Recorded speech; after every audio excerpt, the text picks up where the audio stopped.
Welcome back to Second Breakfast and our ongoing Robert Eggers retrospective, bringing you the best thoughts, theories, and literary analysis this side of Transylvania. The day is finally here.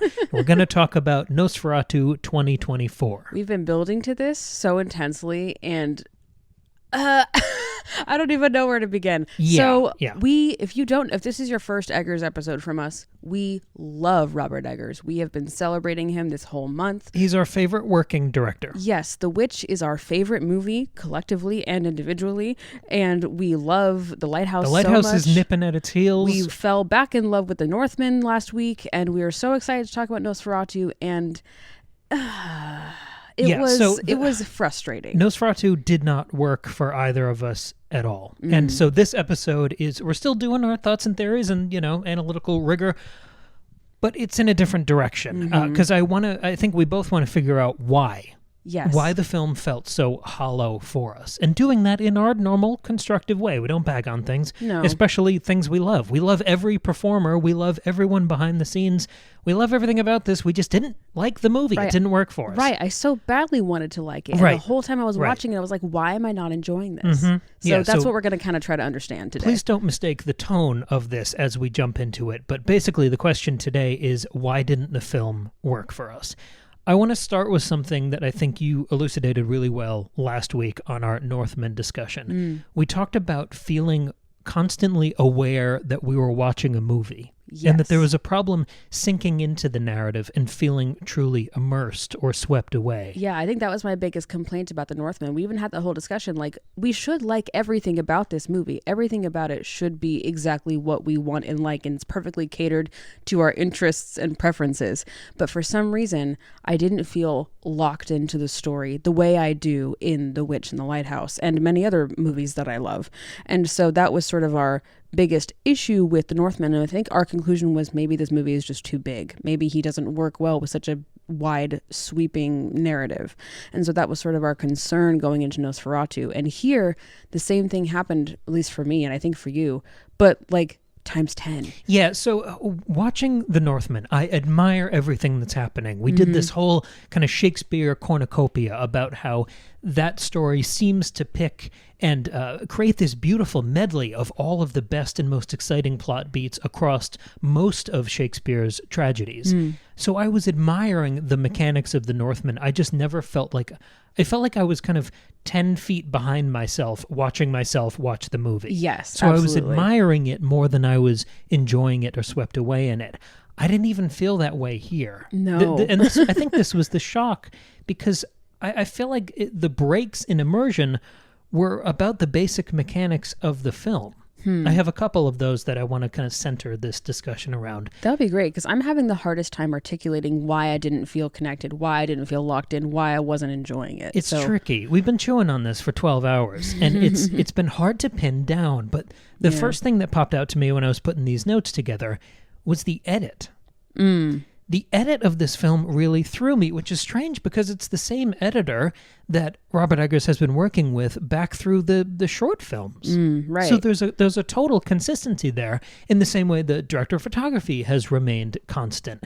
But the edit really threw me here, where so many scenes... And again, I'm sitting there in the seat wanting to be immersed. I'm not sitting there like tut-tutting. That's like, not what we do at all. You better impress me. Yeah, no, I wanted to be impressed so bad. But I kept feeling like I was in a lurch. Like scenes felt either rushed or too short, or other scenes, it almost felt like the shots lingered too long. Almost like it reminded me of when you're watching a blooper reel. Yeah, and you're like, it becomes awkward. Like when someone misses a cue, and then everyone like fidgets a little bit and breaks at the same time. Yeah. It almost felt like that. Or when you're watching like a deleted scene and they didn't bother like fully editing it to perfection because they didn't end up including it in the final cut. It wasn't woven in. Yeah. It didn't match the pace. It feels disjointed and awkward. Yeah. And it feels like you're watching a scene and not like a story unfolding. Yes, it feels like you're watching a scene. And so many of these scenes were so short that it felt like you were ramping up to one big line that would advance the plot. But sometimes they'd be so quick and it would feel so jagged that it felt like you were watching a scene or reading a scene or watching a skit, or it just didn't feel like part of a narrative. No, it didn't. I don't know. Maybe I'm not articulating that right. But no, I know what you mean. It almost felt like the film reel was stuck and a shot would linger a little too hard. We saw this in 35 millimeter. Yeah, which was great. Like, it's so frustrating. We were so set up for success. It was a sold out show. The entire audience was really on board. 35 millimeter, perfect seats. It was going to be great. And just... We were all dressed up. Yeah, we dressed up. It was so fun. Everybody there was dressed up. It was a good time. And just, well, talk about the 35 millimeter. You articulated this well last night. You said, so, when you're watching 35 millimeter, if you don't know, if you've seen Fight Club, you remember. You talk about the little circle in the top right-hand corner. They look like cigarette burns. Yeah, like indicating when it's time to change the film reel. And you said something interesting about it yesterday. I don't remember. What was... You said, like, every time it popped up, you were, like, reminded about how... in your eyes, how poorly edited the scene was. Oh, yes, because it flashes for a second, the like cigarette burn, it flashes for a second almost as a warning to the person operating the reels, and then it flashes one more time right before the reels switch over. And every time I saw the first one, I was kind of excited for, ooh, is this, in my head, the romanticism of making a film and doing it on 35 millimeter, you would want it to feel like an act break, where you wrap something up and then transition into a new thing at the fresh beginning of a new reel. That's what makes sense in my head. And here I would see the first cigarette burn and be like, oh, okay, the scene's about to end. And it would still feel lurchy and jagged. And then it would just cut to something else. And it had that weird blooper reel feeling. It didn't feel like special or significant when we moved to the next scene or the next reel. It just felt like, okay, the movie's still going. And I'm not a film editor, and I'm not pretending to be, and I'm not trying to castigate that position at all, but I had this weird feel, like if I'm aware of certain parts of the filmmaking process, that's usually not good. Yeah, no, the magic of movies, like when a movie is working really well. It's a symphony. It's when you don't notice anything. You're totally just swept immersed. up in it. Yeah, yes. exactly. And all the parts work as one, and you almost can't differentiate them. Yeah. And I had this weird, like, constant awareness of cuts, feeling like they were too fast or too slow or just off. Even in the way it would alternate in dialogue scenes, the way it would cut between the two or more people talking, it just always felt off. It's kind of like when you're watching a band live and you get this strange, uneasy feeling that one or multiple members of the band aren't keeping time. Yeah. But I felt that level of discord. I didn't know if discordance was a word, so I hedged. Discordance is a word, yeah. But yeah. It didn't sound right in my head. So it was that feeling of, I don't know who's off time, but something's off here. Yeah. And I think that wasn't, we're talking about how short a lot of the scenes were. I think it didn't help that there was just, to my eye, way too much cross-cutting between storylines here. I agree. Yeah. Do you know what I mean? Yes. And you can do that because, like, you're on the one hand, you're with, I keep wanting to say the Dracula character names, but Harker, but what's his real name? Nicholas Hoult. Yeah.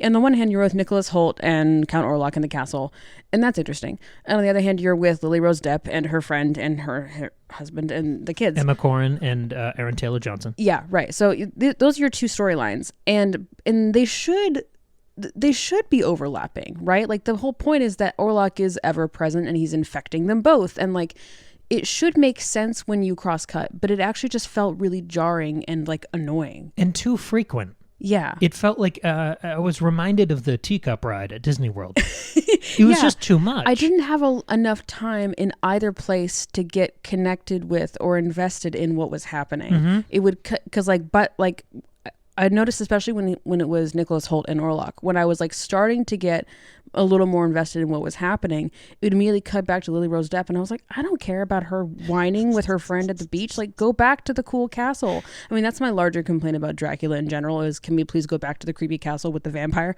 But whatever. I think I have a separate thing about that later. But you're right. It was jumping too fast, too much. And if you want to interweave your plot lines like that, there's a different way to do it. And again, I don't know what that is. I'm not a film editor. I don't know how to articulate that. I didn't go to film school, but I know there's a better way to do it because I've seen other films do it. But you've gone to Robert Eggers School. It's true. I have. People, I think, wrongly criticize his films for feeling slow. I remember this even as far back as when The Witch initially came out. A lot of people hated The Witch because they're like, oh, it's so slow, nothing happens. But I thought that was what was so insidious and methodical and dangerous, that slow ratchet, that the water boiling around you. It made you feel so uneasy. It was claustrophobic. It's perfect for that movie, yeah. And obviously this is on a larger scope. You're dealing with more locations, you're dealing with more, and not even just characters, but whole sets of characters. But we've seen better versions of this story. We've covered better versions of the story on this show. We talked about the Francis Ford Coppola's Bram Stoker's Dracula. Unbelievable. I think by far the best Dracula adaptation we've seen. But 100%. even the original silent film Nosferatu, which we also did an episode on, I think that was miles better than this as an adaptation, but also just as an experience, as someone sitting down in a theater. And as a horror movie. Yeah. You know what? So I don't think I was... Sorry, go ahead. But there... Like the creeping dread and tension of seeing Orlok prey on these different sets of characters, that should perfectly serve Robert Eggers, that style that we admire so much in that earlier work, where it is creeping and eerie, and then it would almost like watercolor would slide between storylines, and you'd see his influence growing. That should be right there. That should be easy. Right. I mean, that's the thing. I don't mean easy. I just mean that should be a natural fit. Yes. I don't think I ever once felt afraid or uneasy while watching this movie, which is strange because, like, this is what's really getting me is visually, I thought this movie was spectacular. Yeah, talk about that. There are so many, I mean, like, if we zoom out, like, costumes and sets, absolutely fantastic. We know that Robert Eggers is a big like historical accuracy stickler. He like very specifically sets this movie in 1838, which is fun. It's about 60 years earlier than the Dracula story, so that's kind of fun. But he's like chosen a specific time period. He consulted all of these like historical experts and like Romanian folklore. Yeah, like and it all looks so like not only do the sets and costumes look great, I loved the colors. I loved the way this movie was done. It was like either these really like cold dark blues or the really warm candle lights. Like he's really good at that. And there are a lot of great images, like the image of the Nosferatu shadow hand going over the city, the image of Lily Rose Depp walking in her nightgown. All of the shots of the castle itself were so beautiful. Like it looked so good and like if you look at the images on their own, like isolated, like in a trailer, for example, you're like, ooh, this is going to be freaky and creepy and dark and fun and suspenseful. And immersive. Right. And at no point did I feel scared or uneasy or like there was one moment where Anna, the other woman, is looking Emma around. Corrin. Yeah, looking around in her house and the camera does this really slow pan where but it felt like a really cheap thing that a lot of horror directors do where you'll pan away from a character and you're wondering what's going to pop out and then it'll come back to them and then something pops. Yeah. And I was like, really? That's what you did? Yeah. I was really surprised by that. Like there was just no moment, especially in the castle, which should be the scariest part, where I felt afraid. It was just like, oh, that's a cool image. I just felt really separated from all of it. I want to jump on something you just said because I think it's great. You talked about the temperature, and that was exactly the word I was thinking about during the film, because as much as we're talking about issues we had with it, something that I really did love, and I think all of those things are visual, I really felt the spirit of the original silent film that we loved so much in the color grading, which is something we've tried to talk about more this year, I think, as we've tried to learn more about it. Yeah. But something I love so much about the original is these color washes, because the film's black and white, but you layer over on each shot either this blanket yellow wash, everything else is just kind of tones of black on top of that. And there are, that's what I think of when I think of the movie, is the color washes and such beautiful cinematography and almost choreography that that original silent film has. And I loved the extreme temperature, almost templates, that this version of the story oscillated between, where for the first hour and a half, it felt like every single shot of the movie was either in the Arctic Circle or actively on fire. Yeah. It's not as simple as just saying red and blue, but it was this intense color washing on top of it. Occasionally you'd get a break where any neutral shot was the color of parchment. Sure, exactly. This kind of washed out parchment, but then having these blues and reds and the transitions between the Arctic Circle and the actively on fire, I thought that was beautiful and a wonderful homage to the original. And after that first hour and a half, when things got more messy and more complicated, the storyline started to wrap up or converge, we got that last color wash. And I think it's easy to do the hot and the cold. That's what, when you think about temperature, that's what you're going to think about. But there's this third template. And when you Google Nosferatu or even watch our episode, because we have stills from the film running in the background, it's that teal hue.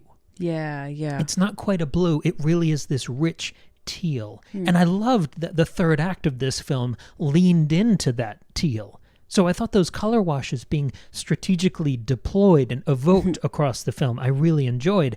And like you said, I think the imagery was the strongest part of the film. Yeah. But as I was watching it, because I just wasn't locked in, I kept trying to, and the hooks just weren't sticking. I was just falling off. I had this hunch that I think, like, it's strange because the first 20 minutes, I really, really wanted it to work, and it wasn't. And I was thinking, this looks so good, but nothing else is hitting for me. Would this be better as a silent film? That's interesting. And I don't think so, because I think there are still other issues there. Problems, yeah. But the film was 2 hours and 15, roughly, 2 hours and 15 minutes. And I think there's a great 90-minute silent film buried in here. Huh. If you cut out a lot of the overly known scenes, you would cut out that weird panning jump scary shot. Yeah. You would cut out, I think you'd reduce a lot of Nicholas Hoult at the castle with Orlok. You'd cut a lot of the extraneous characters. I think there's a 90-minute version of this movie that almost exclusively focuses on Ellen and Orlok that gives you that sort of sweeping, violent, romantic tragedy that we were looking for. Well, this is what I think we're getting to now is another thing I sort of realized last night was I think it's one of my biggest problems with Dracula movies, any adaptation of the Dracula story, is that the Dracula story is not very good. The Dracula idea, the concept, is excellent. Harker at the Castle, really, really excellent. The idea of a vampire, all the sexual undertones and all the it representing death and all the rats and corpses, and it has to suck your blood, and then you have to drive a stake through its heart, and then the thing that the Nosferatu original film adds of the sun, burning the vampire. That's all really great, but the actual story is too big. I think you're right. Let's say, I don't know how many pages the Dracula book is. It depends on the copy. Let's say it's 400 pages.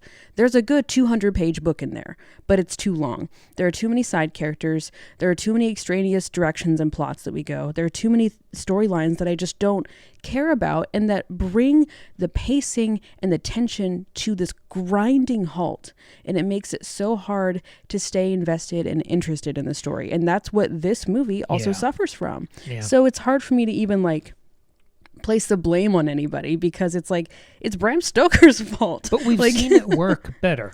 So you can compare it to other adaptations because we were trying to make sense of this. There are so many interesting threads in the book, and I think it's that sense of discord that we talked about before. And I think that's built into the source material, which makes it almost an unwinnable battle to adapt something that does feel, I agree, so flawed. The story of Dr. Seward and Renfield and this specter of Dracula or Nosferatu on the horizon. I think that's an interesting story. In the same way I think Harker being stuck at the castle is an interesting story. Right. I don't like them together. No. And I don't like the additional tapestry of Van Helsing and the 12 suitors and and Lucy and nobody it's just too much, especially because Dracula is an epistolary novel. It's written through letters and journal entries and correspondence. There's no actual narration. It's just the characters telling you their version of what's happening as the story unfolds. Great structure. Problem is you get to Dr. Seward and you're like, oh my God, I don't care. You get to Lucy and you're like, oh, who cares? The problem is you get really invested in Jonathan Harker, who disappears after 150 pages. Right. And then you just start over. Yes, with all these other people, and you're like, what? Where's the scary vampire? And to the credit of this adaptation, I thought they wove Nicholas Hoult, who is the sort of Harker role. I thought they wove that character into this story more fully. Yes. I don't think they dropped the ball as much as most other versions of this tale do. Yeah. And I liked the elevation of the Mina role of Ellen here. I liked her being a much bigger player because I think that's my biggest, not complaint, but if I could change one thing about the Francis Ford Coppola adaptation, I would make Mina more important. I would involve her with Dracula more. I would make her I would elevate her and Harker more together. And I think this movie does that part the best of all the other adaptations I've seen. Yeah. I feel snooty when I talk about this stuff because I am, I guess, a Dracula connoisseur. Academically, professionally, books I've written, theses, I've worked with this text for a long time. Yeah. So that doesn't mean I go in with my nose upturned wanting to dislike everything. I think it means that I am familiar and sympathetic with the difficulties of the source material. But my main problem with this film, kind of moving past the visual element, is that, and I kept being aware of this, I never felt bought into the dialogue, the delivery, and I even felt numb to Orlok as a villain. And I think a good way of kind of explaining this is Willem Dafoe. Willem Dafoe is far and away my favorite part of this movie. I was going to say, every time he was on screen, I was like 10% happier. Like I really enjoyed his performance. 50. And then I was just like, I wish I was watching The Lighthouse right now. But that's the thing. Exactly. It was good and bad because Willem Dafoe was so great that he felt like a breath of fresh air. And the more times you're aware of that contrast, that juxtaposition, I think the more of a problem it becomes, because he had markedly more conviction and lived in believability in his performance, in his delivery, than anyone else. And it's weird to say that because I admire, I adore all of these performers. We've talked about them all in different projects before, and none of them clicked for me. No, they didn't. I felt like I was watching an actor perform, whereas when Willem Dafoe was on screen, I was watching the character. I was watching a weird old doctor guy who wandered on the set. And like normally, I really don't like Van Helsing. I don't know why. Like in theory, he's a great concept of a character, but every time he walks on screen or onto the page in any other Dracula story, I'm like, oh, I don't care about this swashbuckling professor with the cool hat. But for some reason, like here, the reason is Willem Dafoe, I was like, yes, his name isn't Van Helsing, but it's the same thing. I was like, I want him on screen the whole time. But that almost silly, not self-aware overcommitment. And I mean that as a complete compliment. Yeah. I think that's why we liked Anthony Hopkins' performance in the Coppola version. I think you liked it more than I did. He has that same kind of goofy abandon. Yeah, he does. And yeah, I thought they kind of sprinkled that through other characters. I think a lot of that was in Aaron Taylor Johnson's character. But again, it just didn't click for me. Let's talk about Orlok for a second. Yeah. Because we're talking about characters who didn't stick for us. You alluded to earlier not finding him scary. Not at all. So, I love Bill Skarsgård. I think he's a great actor. I love his Pennywise. I think he's like one of the most terrifying actors living right now. Great in Barbarian, too. Yes. And I know, we had read all the press. He had done a ton of preparation for this character. The vocal training. He did all this vocal training. He had said that it was like the most evil he had ever like locked into for a character. He's going to permanently damage his vocal cords, breaking into a new octave. And he was just a guy with a mustache. As soon as we left the theater, I was like, why the hell did this man have a mustache? And you told me it has to do with the Vlad the Impaler lore or whatever. And it's every noble of that era had a mustache. And I get that. No, but Dracula in the Bram Stoker book has a mustache. Oh, does he really? Yeah. Oh, I don't remember that. Yeah. Okay, well, that's interesting. So I guess I understand that, but I just think visually it doesn't work, because what's so great about the 1922 Nosferatu character design is that he looks so timeless. He looks like he's been like that for 1,000 years. And when you give him this very specifically 19th century mustache, he all of a sudden just looks like a normal guy. I mean, an ugly guy, a kind of creepy guy with a really scary voice and really, really long fingers. But it totally reduced it for me. And it really eliminated a lot of the mystery and mythical aura about Count Orlok. I think this is part of the adaptation. I noticed the way every time they said the word Nosferatu, you do the Leonardo DiCaprio thing of snapping and looking at the screen. Yeah, right. But they kept talking about this being a Nosferatu. They were using it as the general noun instead of vampire. Right. Uh-huh. So I think I feel the same way. When I think of Dracula, when I think of Nosferatu, I think of an eternal being that keeps popping up and troubling these different eras and times of human history. But that's not what this character was. This was a vampire, and this one happened to be a mustachioed noble from 100 years ago. Yeah. Uh-huh. So maybe, was it that specificity? I think so. Was it him being one of many vampires? Because it made him just feel like just a guy. Not a very nice guy, a creepy guy, but he didn't feel supernatural to me. He didn't feel undead. He just felt... his back was really gross and scarred and kind of decaying, and his voice was really, his voice was the most supernatural part about him, and obviously his fingers, but it just... But what did you think of the voice and the fingers? The voice and the fingers were cool. But again, I felt like I was watching special effects. I wasn't watching a character who scared me. I didn't think he was particularly. I was trying to find this evil that Bill Skarsgård was talking about. I mean, apart from him, sucking people's blood and it being like very like overtly like sexually aggressive and predatory, but it was like, okay, normal, like there are people like that. It didn't feel supernatural. It just felt like a guy. And that was what was really disappointing to me. I didn't think it felt scary or evil. The problem is when we left the theater, we walked by the big poster for Sonic the Hedgehog. And that's what I was thinking about, was Jim Carrey in that. But also, it felt like a version of like I'd seen this better in the Babadook.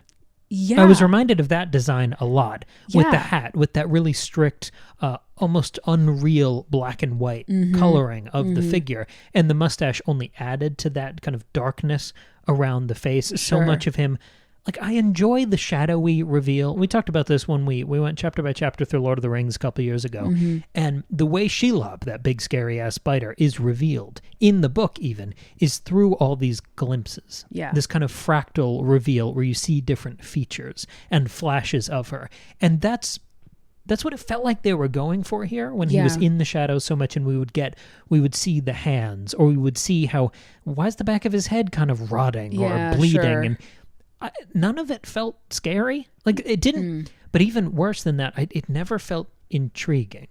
Yeah. And the creature design, especially of a Robert Eggers movie, is what I'm so there for. Yeah, like I think I just expected it to be a little bit more dramatic, a little bit more intense, because the problem was because this is a Gothic story, everything is hyper stylized, over dramatic, overly dramatic. And you love that. But then that meant that you have to make your villain look even more dramatic. If he's meant to be this supernatural, terrifying, image of and symbol of death, like death incarnate, it has to be even more intense, even more dramatic, even more terrifying than everything else around him.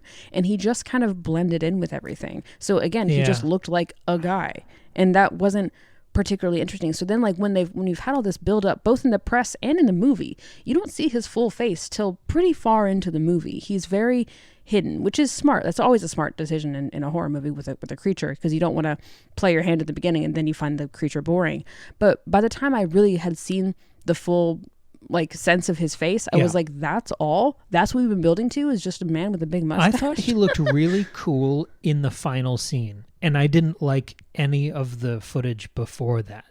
It just didn't, and I'm totally on board for, we're never going to see the monster. We're only going to get these flashes and suggestions. We spent the whole Lighthouse episode talking about Lovecraft, right, and how you don't satisfy that curiosity. And if you don't show the monster, it will remain larger than life, and you will inspire and stoke the imagination. I'm totally on board for all that, and I'll sing that song all day. I didn't like the hints, and I didn't like the reveal. I don't know why. I think part of it was the voice. The voice, I thought the delivery was fine. I think it was that he didn't seem to have much to say. Every time they cut back to him, it almost felt like when you have to flip to the back of a fantasy book and check like the house names. The glossary and stuff. The glossary or like the magic system. Because every time he talked, it felt like it was just a reminder or almost exposition about his relationship or history with Ellen. And every time it cut to him, both visually and, I guess, from a dialogue or plot sense, it felt obligatory. I thought the entire character felt mechanical. Yes, it was like every time he talked, I didn't really feel like I was getting anything other than them showing off the cool stuff he was doing with his voice. He wasn't actually really saying anything of substance. But he was kind of just doing the one thing with his voice. Like, you can either allude to him once and then show him at the very end, or you can kind of dot the character throughout the story. And that's what they chose to do here, which means he was almost a side plot. He had his own arc, he had all these cutaway scenes, but every time we cut to him, it just felt like you could hear the rumbling of the plot. He was the engine that was keeping it going, but I never felt like he was a character. Yeah. And I think that sense, that kind of sneaking suspicion, is what I felt about most of the movie. Because I felt that same way about Aaron Taylor Johnson's character. I felt the same way about Ralph Ineson's character and that Renfield boss, the guy Nicholas Hoult works for. All of those people including Nosferatu, they all felt like tools who were lifted off the bench to serve a function, and then we put them back in the toolbox. Yes. Even the relationship between Willem Dafoe's character and Lily Rose Depp's character, when they would walk to, drop him off at the house a few times, and they were supposed to have this connection because he was the only one who believed her. Right. I never bought that relationship. It felt No. limp and lifeless and rushed in the same way the cutaways of the Demeter, the ship that he comes over on. Mm-hmm. I thought that felt kind of limp. I thought the scenes of the rats and the plague spreading. Yes. I thought all of the scenes of the various exorcisms of the various women. It almost feels wrong to call them flashes, because if they were flashes, if they were kind of, for lack of a better word, epileptic, if they were, because these characters are having these kind of fits and convulsions, if they had been more violent, the interruptions of these scenes, the crashings of the waves and the rats scurrying around the ships, if it had been more suggestive, I think those interludes would have felt evocative and exciting. But the way they were deployed here, it just felt like a bunch of odd interludes jammed in between other scenes that I never felt like I had a handle on. I think you're right. And for all the cross-cutting, there wasn't any singular moment of great symmetry where you're pairing together the development of multiple storylines where they can peak and you can have these echoes and cross-contaminations. I didn't like the way it was assembled, if that makes sense. I didn't like the way the characters were rendered. Mm-hmm. All of it just felt like these obligations. Again, because people know, but many other people know the story of Dracula so well. And so it just felt like every scene that we got was just, yep. And then we have to have the scene where Harker's going through and meets all the locals in the village and they tell him, don't go to the castle. And we have to show the ship and we have to show so it just felt like, yep, I've seen this before. And it wasn't doing anything new. And like, it's fine to do a straight adaptation. Like people do that, but it wasn't that either. There were a number of changes from any of the other adaptations we've seen here. Right. So like if you're going to do that, then do it. And so you're right. It just felt like these like obligatory hollow, not even flashes like you're saying, but just bits of these scenes that you're supposed to include in the story. So you do. I was so but thrown. it wasn't put together in any way that felt special or particularly exciting or engaging. It's a very strange experience. Yeah. I'm trying. I know we're both trying to kind of put this into words here, but it was an incredibly strange 2 hours. Yeah, but you're right. I think the way that you look at Orlok is kind of how you can look at the whole movie, where it looks really cool, the idea is really great, but it just feels kind of empty. Let's jump to something different here. I was thinking about this during the film because I couldn't get locked in. Yeah. I was looking for these echoes that we've been playing with the last couple weeks from the rest of the Eggers filmography. Yeah. And I got a bunch of those that I want to kind of go through staccato. Feel free to jump in and add your own. Okay. Or, tell me I'm wrong. The Nosferatu creature design immediately reminded me of the witch in Robert Eggers' Hansel and Gretel short film that we talked about on that Patreon roundup of all the short films.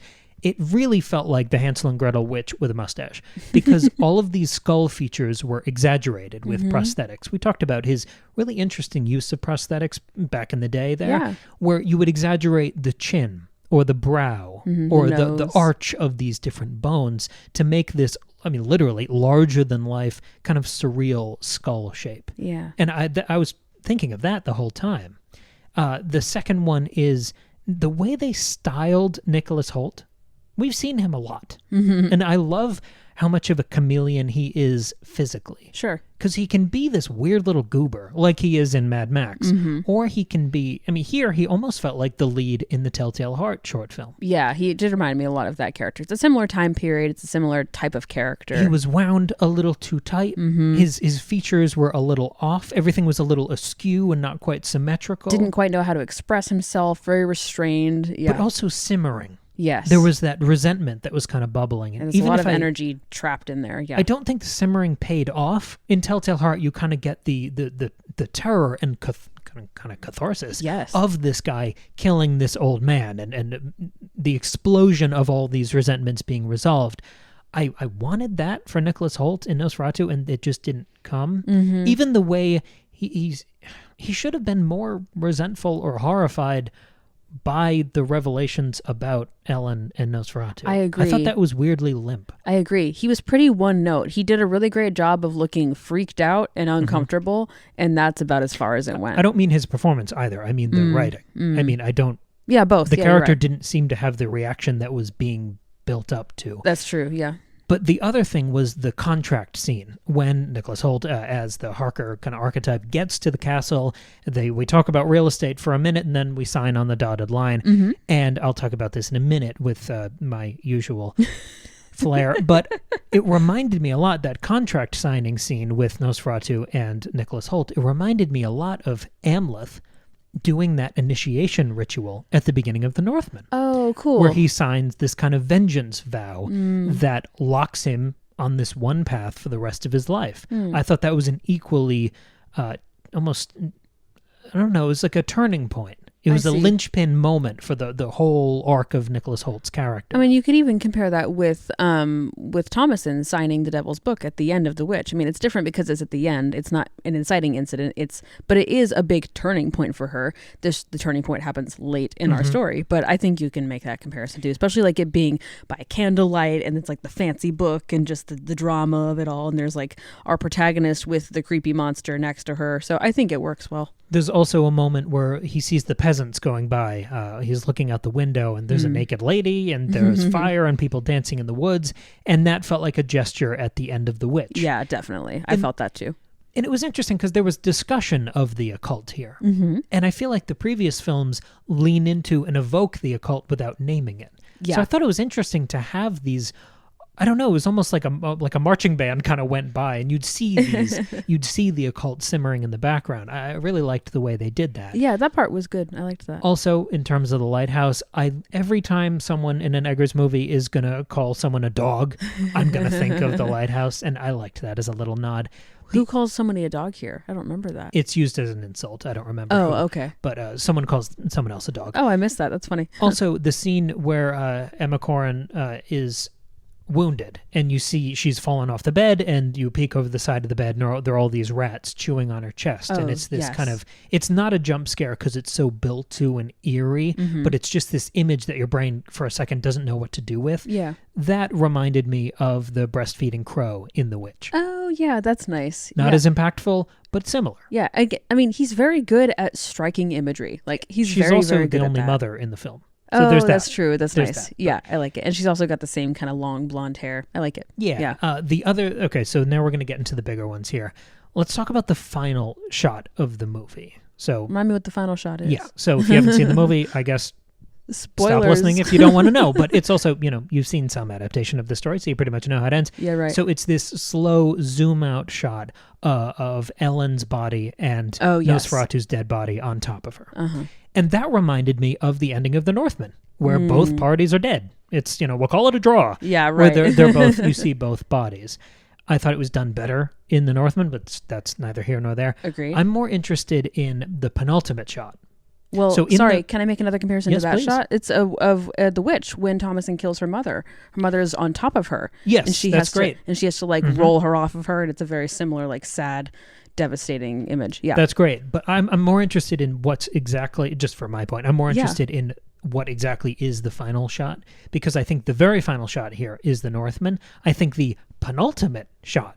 So when you see Ellen is kind of cresting or screaming, and Nosferatu's kind of doing the same. You see this profile shot of them together. That reminded me of those final kind of blowout penultimate shots in The Witch and The Lighthouse. Okay. Where you see, we've talked about this before. We called them kind of surreal, screaming death shots, where it's you see Robert Pattinson screaming at the light, and his skeleton pops out like a cartoon. Oh yes. Or you see Thomason laughing as she gets higher and higher, and the flames get brighter in her face. Yes. Those kind of POV shots where you see them going insane. Yeah. That's sort of what it ascending. seems like. Ascending, going insane. Yeah, either way.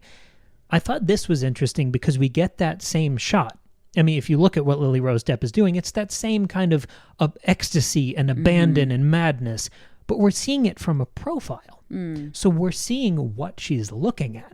we never saw what Robert Pattinson was seeing in the light. That's we true. never saw exactly what Thomason saw in the flames. But here we see the thing that Ellen is looking at. We see the full shot. It's one of the few well-lit, and I don't mean that as pejorative, I just mean it's one of the only fully lit shots of Nosferatu in the film. Yes. We see it in profile view. We get to see what she's looking at. In the same way we name the occult, and we see all these flashes. We get more of, for lack of a better word, a magic system of this world. It felt like kind of a hybrid ending that wrapped up a lot of my favorite elements of The Witch, The Northman, and The Lighthouse finales. Interesting. I like that comparison a lot. I hadn't thought about that, and I think that makes a lot of sense. And you can see a lot of, I mean, the Eggers DNA is laced all throughout the movie. You can see it there, and you can see how he's gotten here compared to the other films that he's made in the past. It's interesting just that somehow those things don't work as well here, but I like those connections. I guess it helps me understand the movie a little bit better. I think it is the connections, though. For you and me in particular, because I haven't watched any, I don't really watch reviews. I don't know how most other people feel about this. We saw it as early as we could, so it hasn't really permeated a discussion in that sense online. Yeah. I think it is for us the comparisons to his earlier works that are usually unfavorable. Yeah. I realized this from the beginning, from that kind of prologue where you see this relationship where it began with Ellen and Nosferatu. Ellen's entire character feels like kind of a stretched out, long-form version. Her across the entire movie, I think, is a long-form version of Caleb's exorcism in The Witch.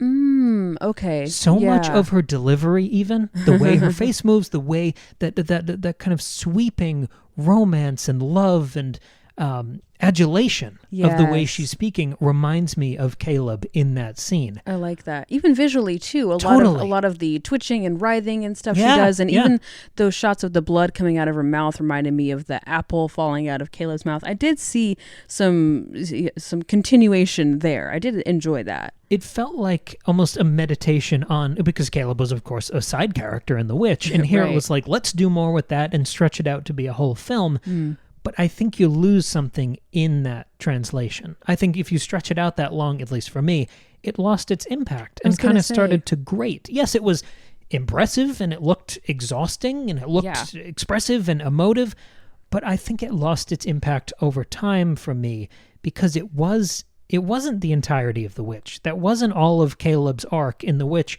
And when it did happen in The Witch, it was done with this evolving callback imagery and painful, heartbreaking character work.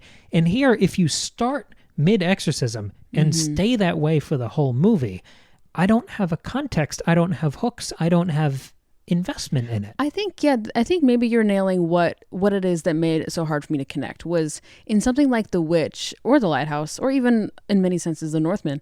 I am deeply connected to the characters, especially in The Witch. The character work in that movie is so good. You feel so attached to, or if not attached to, understanding of every single character in that movie. And when bad things happen to the characters, it hits you 1,000 times harder. In this movie, I never felt connected to the characters. It was like we started with the bad things instead of starting with the characters. They were emoting really strongly. Like there was a lot of emotion on the screen, but I wasn't feeling it with them the way I am in The Witch. And you talked about Robert Eggers having an eye for that weird imagery, like the breastfeeding crow, and you've got a little of that with the rat chest thing, diminishing returns. But yes, I felt like the first hour of this film was shot like the last 5 minutes of The Witch. That same idea of jumping to dessert without having the meal first. Right. And that, you feel earned. The thing that I love about the last 5 minutes of The Witch is that it is this flyaway. We talk about surrealism. I think we try to define the term because it gets a little loosey-goosey, but that unreal, really delicate dream state where you fly away in the last 5 minutes, usually of the Robert Eggers filmography. If you extend that for an hour, it's not just that it dilutes the effect. I think it deflates. Yeah, and that's what I was feeling. Yeah, it just starts to feel a little hollow, a little empty. You can't start with that. Yeah. That's a great word. It's overindulgent, and I think that a Gothic story should be overindulgent in many ways, but not quite like that. You gotta build a little bit more before you dive right into that. I mean, it's cool to open. I love when a horror movie opens on a really frightening, intense scene. Like, I thought the first scene was really good, where it's opening with her when she's young, first being, I don't know, seduced by or, you know, preyed upon by Nosferatu. That's a great opener. But I never felt like I got to know her in between, or I felt connected to her in between. And so it was just that for the whole movie. Yeah. And it didn't, it just made it not work very well. That prologue, that 5-minute sequence you're talking about, I think that might be my favorite part of the movie, because what we're talking about with performances and editing and all these other things that didn't come together for us, I didn't feel those in the first 5 minutes. I was really struck and kind of thrown in a different direction by the first 5 minutes, because it felt so tonally different than anything I'd seen from Robert Eggers. I got this sense of anger.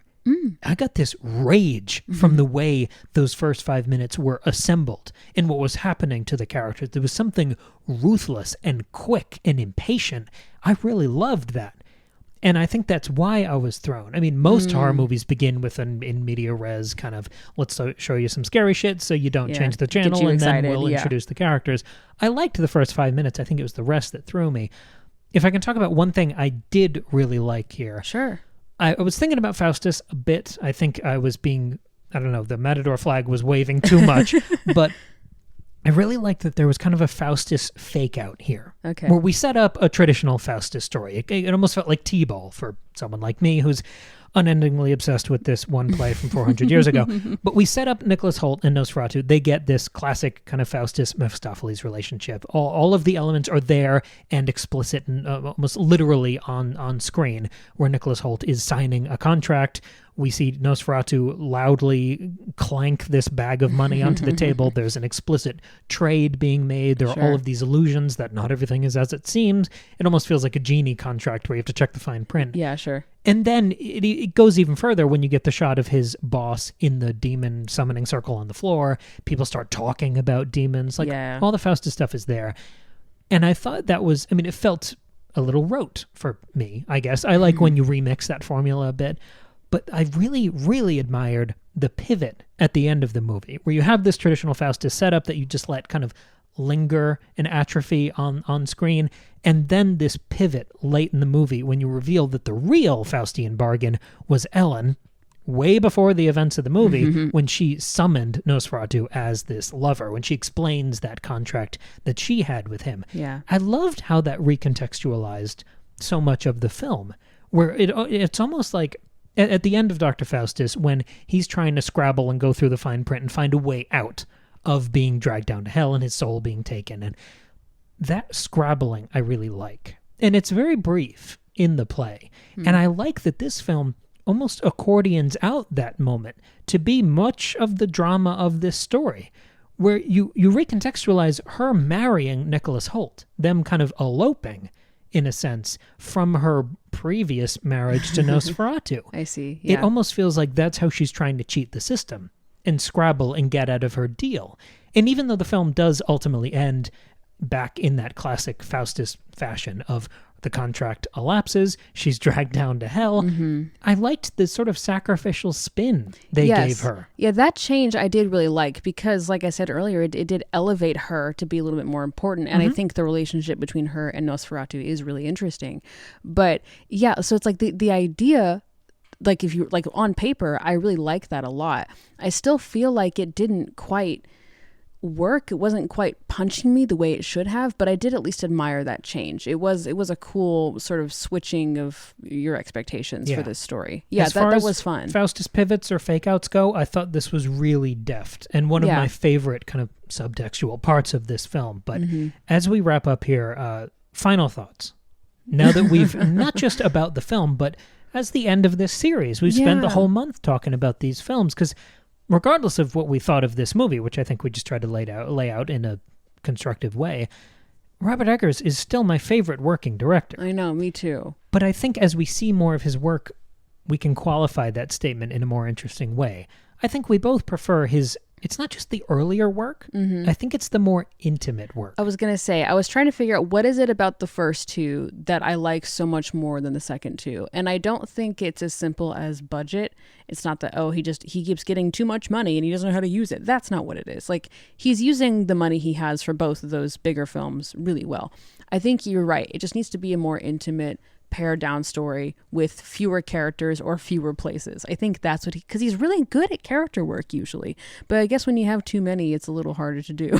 Yeah, I think I have too much emotion and history with you and with The Witch for that to ever be challenged as my favorite of his works. I think it'll always be the top. But yeah, after this month of rewatching all of these things kind of in sequence, The Mountaintop, stylistically in a lot of ways and structurally, is The Lighthouse. Yeah, this I think that's two-hander. become your new favorite. the constraint of these characters being in this one setting, spiraling into madness, I think it serves the characters as well, that focus on two guys. And I think his directing is the strongest there too, because when I think of the way he moves the camera, it's all of those evil, glorious, like slow pans or zooms. In an interior. It's always inside. That's when it's the best, when it's like in a room. Yes, even more than the montages. We talked about all those amazing hard labor montages in The Lighthouse. Yeah, and in The Witch as well, too. But it's the slow pans. Yeah. And I came to that realization during Nosferatu because so many of the shots were beautifully framed, but static. And I think that little smirk at the corner of his mouth that kind of translates through the camera to me is in those little pans and zooms. That's where it feels like he's having fun kind of tormenting these puppets. And we had some of those in Nosferatu for sure, but I didn't feel like we had enough. I felt like he was really holding back in that department. Not that he has to have a Peter Jackson cameras always moving style of directing, because that's not his style and that's not what it is. Yeah. But it didn't feel like it suited the tone or the pacing or energy of the film. Yeah. Because you said it felt so kind of hollow and rushed, but also static, and like the primary emotion I was feeling while watching this was bored, which is like so frustrating. And not that I like sit down and entertain me, but it just I didn't feel in it, and I didn't feel like anything was urgent or anything was that important or suspenseful or exciting or interesting. Or so I think maybe part of that is the way that it was directed was a little out of sync with how he's done in his past films. I just felt deflated because I kept giving myself these little pep talks, like at the beginning of every new scene of like, we're jumping back in, we're going to get immersed, it's going to hit. And it just, at some point, it just didn't. But I think I would love, because obviously every artist, you learn something from every product and project. I meant to say project. Product, I absolutely content. meant to say project. Ew, yeah. So I'm looking forward to, in his future work, what he can do with all the things he's learned from these massive productions. If you compare the nuts and bolts of The Northman and Nosferatu to those earlier two, I want to see everything he's learned used on a smaller scale again. Yes. And I'm sure it'll happen. Yeah. But I think that's what I'm excited for. Me too. Yeah, I'm excited for him to go back to that. And I know he's got more things going. I mean, he's talked about all other kinds of projects he's had in his brain. I think what makes me saddest about this was that this movie was his big passion project. He's been wanting to do Nosferatu for years and years and years. He did stage productions. He played Orlok in a stage production. And maybe that's part of it. If you're too... Like if something is too precious and important to you, it's impossible. It's a losing game. Yeah. I don't know, but it makes me sad for him that it's not. I mean, I think a lot of other people are really loving this, and maybe he's good for them. If he's happy with it and proud of it, that's awesome for him. But I'm like, man, I hope you loved it. I wanted to love it. But nothing but good energy there. I just wanted his passion project to be my passion project too. But that's the thing that confused me. And again, this is completely subjective and not said with any malice. Sure. But of the four, I mean, you can throw the short films in there, but as of the four films I've seen many times of this director, this one felt the least passionate to me. Yeah. I think that's why I felt so thrown. And if we can end on a hot take here. Okay. Thematically and visually, with that kind of burned aesthetic and everything it has to say about desire and power plays and predation, I think... everything Nosferatu was going for was better in The Idol. I think you're absolutely right. Another And it's hard to Rose not Depp project. But, you know, Yeah, I think they you're were kind so of the same right. thing with different backdrops, and I think The Idol did it more successfully. But I think you're that's absolutely just right. me, and I know I'm the only person who holds that opinion. So many people didn't like The Idol, and I don't know why. It was Me neither. great. It was so great. Anyway. Again, another great late-stage pivot in that project. But yeah, This has been a really fun series. Nosferatu. I love I'm these glad, kind of series. I'm Yeah. glad we did this. I'm obviously frustrated that I didn't love this movie. I really wanted to. It had all the right ingredients. They just didn't come together well. But Hey, you listening at home, yeah. do you like these kind of series where we go through directors or us. artists and review the history of their work? Who would you like us to see talk about next? What kind of series you think would serve? You guys know what we like by this point. What would you like to see us jump into? If you want even more content from us, we have an endless supply of bonus episodes over on Patreon. $2 a month. You can support the show and get access to that whole pile that's been building over there for years and years at this point. Also, if you want to get a head start on your reading goals, your audiobook listening goals for 2025, may I recommend you check out Lemon Tarts in Space, Cam's latest book. It is available as a paperback novel or as a full audio drama, starring Cam and our good friend and occasional co-star Tristan, and I also have a tiny role in there too. But it is tiny but substantial. Thank you. Some would say the turning point, the linchpin of the entire Thank you project. very much. It is a fun, dark comedy, light sci-fi story, rip-roaring through space. There's all kinds of silly, fun, scary, dark, amazing things going on in that story. It is a really, really fun time. Forget Bill Skarsgård. I do some weird things with my mouth in that one. You really do. You can find a link I'm joking, of course. to purchase that down below in our description. It's just Cam's website, CameronFusil.com. He's an amazing author. Check him out. Anything else? Thanks. Anything else to recommend to our? If you haven't listened to our other Eggers episodes, we did, as you have heard us discuss, we did a whole series. Go check those out.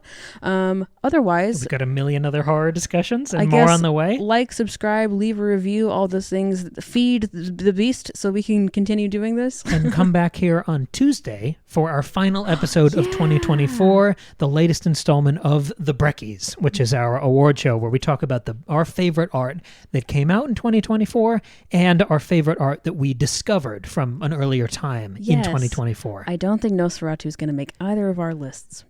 I know some other things that will. Yeah, for sure. Anyway, check us out then. And so thank you so much for listening. We'll see you on Tuesday with another brand new episode.